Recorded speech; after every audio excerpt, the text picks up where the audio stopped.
of unease in the lower portion of Manhattan tonight. The building is called One Liberty Plaza. It's a very tall, grayish-black building that is just to the east of where the two World Trade Center towers were.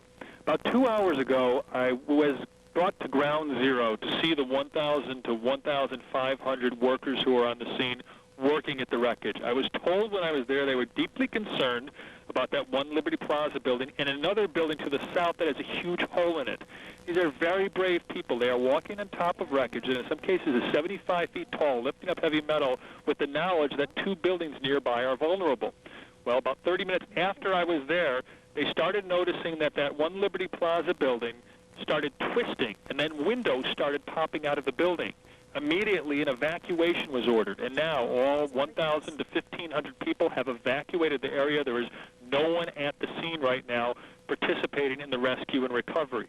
In addition, members of the news media who were about 4 or 5 blocks away from the World Trade Center site were told to immediately start moving back a couple of blocks to get farther away from the building.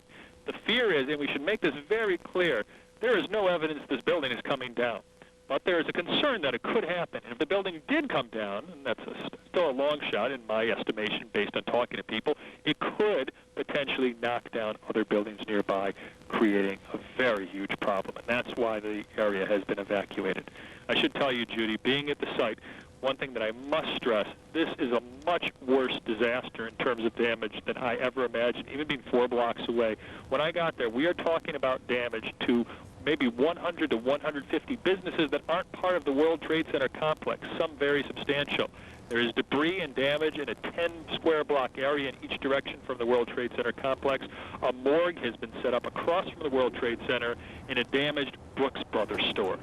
That's where people who have perished have been brought. And there is a center, a triage center, set up in the One Liberty Plaza building. So there might be a concern when you evacuated that building, what happens to the people in the triage center? Well, sadly, there's no one in the triage center because they haven't found any survivors in the past several hours. Judy?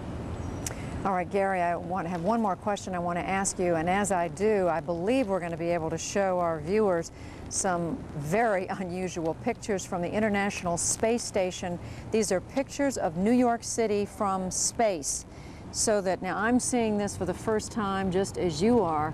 The smoke you're able to see is clearly that coming from that area of lower Manhattan that Gary has been reporting on. Gary, I don't think you're in a position to see this, but it certainly does give us the bird's eye view of the city and just one more idea of the incredible devastation